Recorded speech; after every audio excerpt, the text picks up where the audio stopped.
Tere ilusat hommikut! Mina olen Merle Liivak, ajakirja Ema peatoimetaja ja 3 lapse ema ning mul on täna au olla konverentsi moderaator. Parajalt ootusärav on teid tervitada nii siin ruumis kui ka teisel pool videosilda, kus on kogunenud ligi 400 kuulajat. Tänase konverentsi teemaks ja lipukirjaks on võrdne vanemlus kooselus ja jagatud vanemlus lahuselus. Tänane programm on tõukunud kaasaegsetest uurimistöödest, mis ütlevad, et lapse jaoks on oluline kiindumussuhe mõlema vanemaga ning ka vanemate lahus olles on oluline säilitada tugev side nii ühe kui ka teisega. Usun, et keegi meist ei vaidle vastu, et meie ühiskonnas on kombeks, et koorem on jagatud pisut või rohkem ebavõrdselt partnerite vahel. Ja seda nii kooselus kui ka selle lõppedes.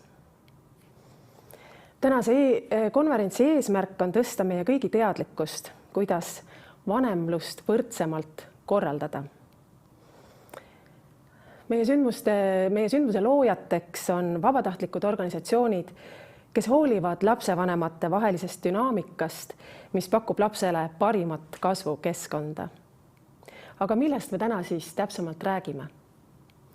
Me uurime võrdset vanemlust läbi laia prisma. Mida tähendavad üldse võrdne ja jagatud vanemlus? Kas see on laste huvides? Aga lapsevanemate? Kuidas muuta vanemate võrdsem panus meie kultuuris normaalsuseks? Need on meie tänased teemad. Ja meie tänase konverentsi aukülaliseks ja avajaks on Eesti Vabariigi sotsiaalkaitseminister Signe Riisalo. Palun, Signe, lava on sinu.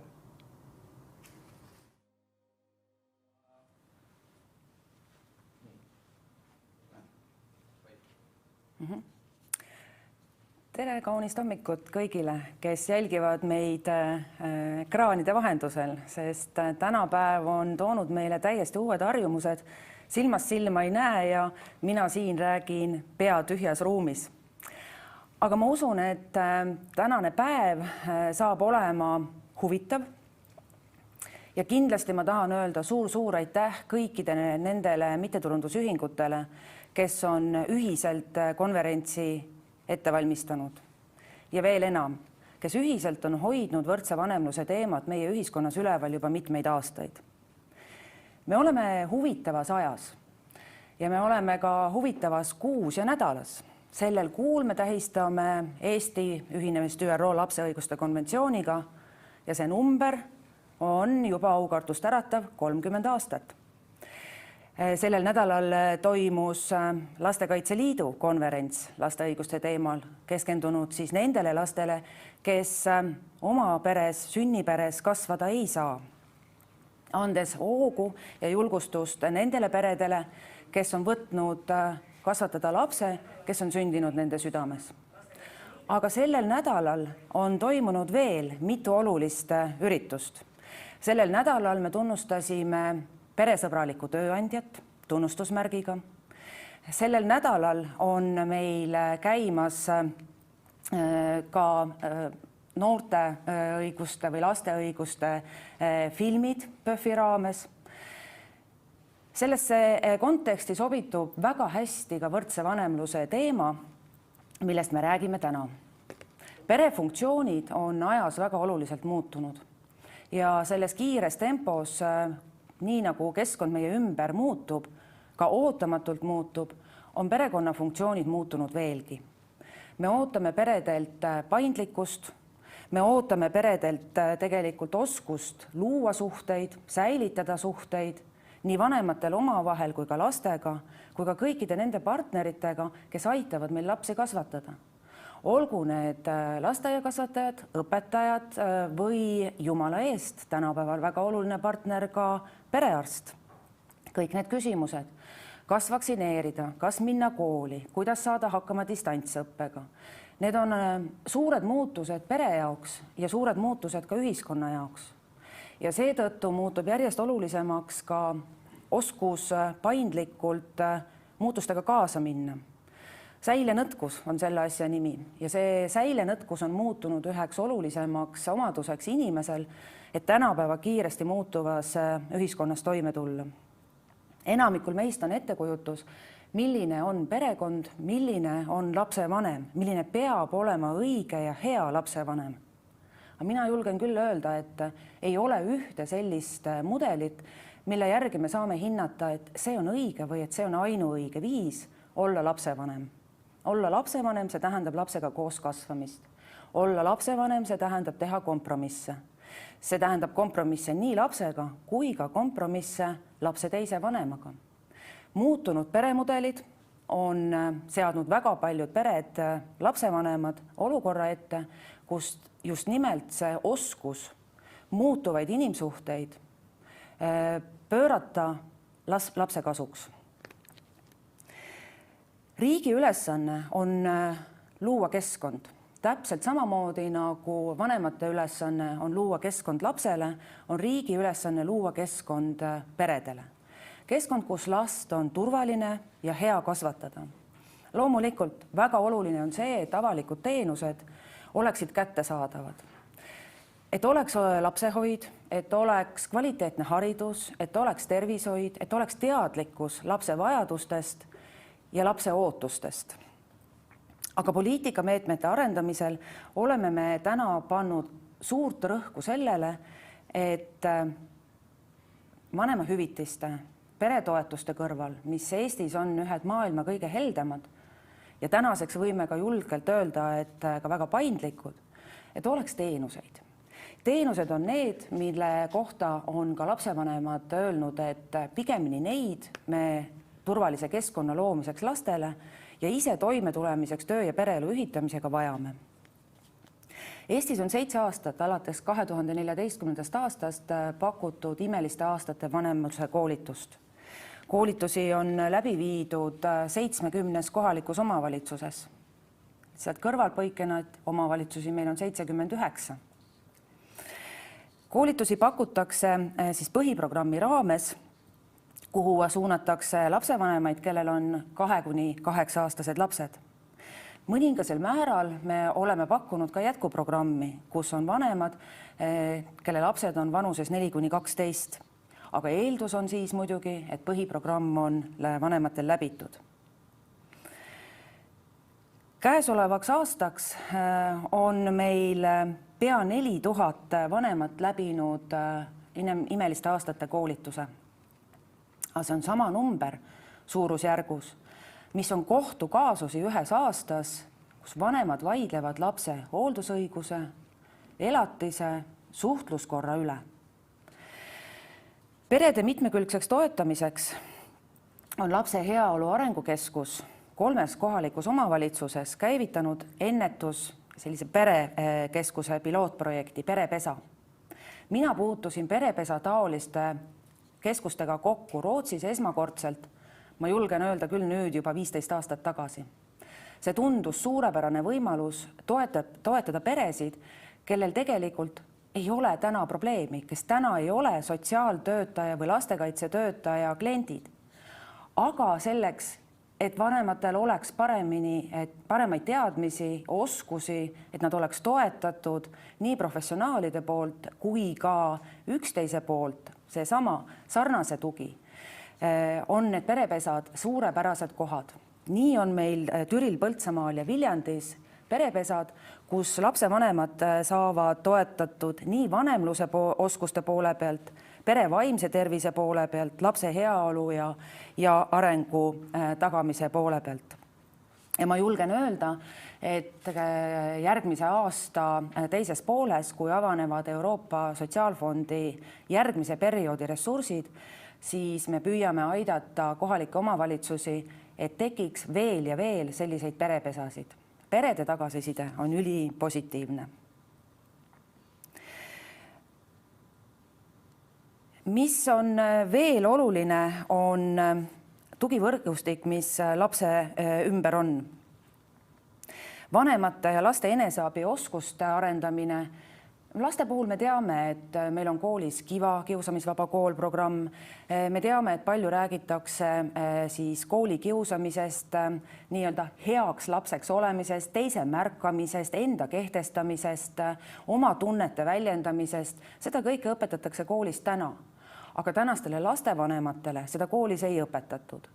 Ei õpetatud seda, kuidas tulla toime omaenda frustratsiooniga, omaenda kõhklustega, kas ma olen piisavalt hea lapsevanem. Ja sellepärast on mul ka hea meel, et vast just rasked ajad toovad esile ühiskonna nõrgad kohad või valukohad. Ja nii on COVID-i aeg toonud meile hästi nähtavaks inimeste vaimse tervise mured. See on vast esimene aasta, kus riiklikult pööratakse tähelepanu väga laiapõhjaliselt vaimsele tervisele.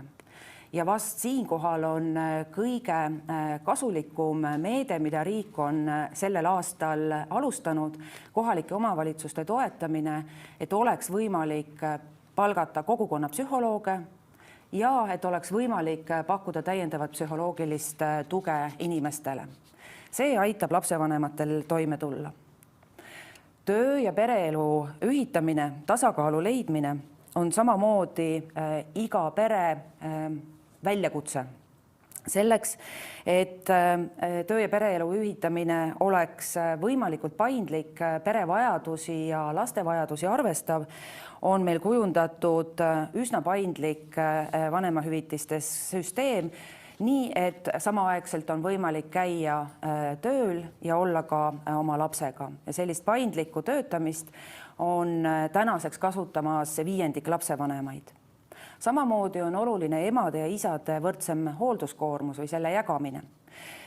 See on midagi, mida võib-olla võõristades vaadati veel 10 aastat tagasi, aga mida täna järjest rohkem ka kasutatakse. Isade müksamine ja järjepidev töö tegemine, et nad märkaksid olla oma lastega rohkem koos, on kindlasti üks meie ühiskonna väljakutse. Aga kui juhtub siiski, et vanemate suhe puruneb ja otsustatakse lahku minna, siis on väga oluline, et keskmesse jääksid lapse vajadused. Laps vajab mõlemat vanemat. Laps armastab mõlemat vanemat tingimusteta. Laps ei ole osaline nendest protsessides, mis on olnud lapse ja tema vanema vahel. Laps märkab lapsevanemate vahelisi hõõrumisi, suhteid ja kuuleb ka vaidlusi pealt. Ja seetõttu on väga oluline saada abi ja tuge ja mõista seda, et kokkulepped lapsevanemate vahel lahuselu korral ei ole mitte minu kui lapsevanema jaoks vajalikud, vaid need on meie ühise lapse jaoks vajalikud. Perelepitus on viis, mida on Eestis kasutatud juba mõnda aega. Praegu on parlamendi menetluses eelnõu, mis annab meile võimaluse järgmise aasta sügisest pakkuda perelepitust asendusena kohtus käimisele. Ma usun, et ka see on võimalus, mis nendele circa 4000 perele abiks on, kes täna on sunnitud kohtu poole pöörduma, et leida lahendusi oma lapse parimaks kasvatamiseks ja toetamiseks. Lapsi puudutavaid otsuseid peaksid vanemad tegema alati koos ja ühiselt. Ja vähetähtis ei ole see, et nende otsuste tegemise juures peab olema laps. Laps, kellele on kogu lugu ausalt ära räägitud ja kellel on antud võimalus oma arvamust väljendada.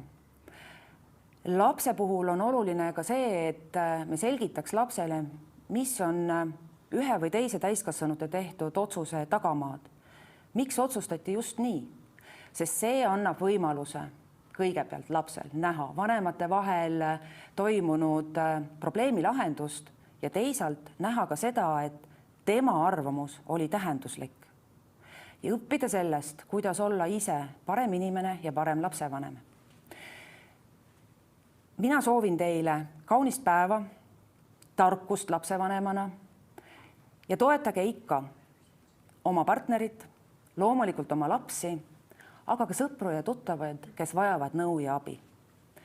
Mitte vanematel ei ole õigus. Vanematel on hulk kohustusi, vaid lapsel on õigused tunda, olla armastatud ja omada suhteid võimalusel mõlema vanemaga. Ilusat päeva!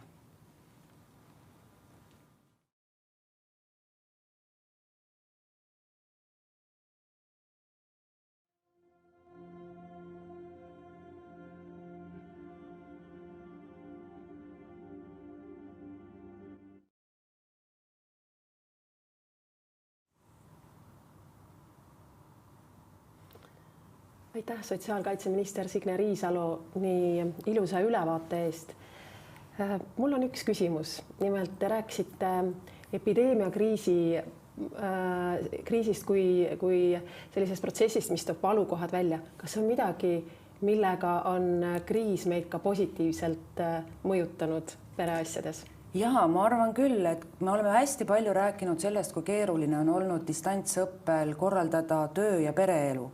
Kui kodustel ruutmeetritel peab toimuma nii töö kahel lapsevanemal, õppimine kooliealistel lastel ja mängimine lasteaiaealistel lastel, siis tahab kogu pere veel süüa ja siis on tarvis veel ka õues käia, et tervis säiliks. Aga ma arvan, et see on teistpidi andnud võimaluse peredel rohkem koos olla, natukene teistsugusele olukorrale lahendusi otsida, üksteist lähemalt näha, võib-olla ka aega maha võtta ja arutada pereasju hoopis teise nurga alt. Äkki ka teha midagi hoopis teistsugust koos. Ma arvan, et töö- ja pereelu ühitamise seisukohalt on seal olnud keerukusi, aga seal on olnud ka väga palju positiivset. Suur aitäh inspireeriva vastuse eest.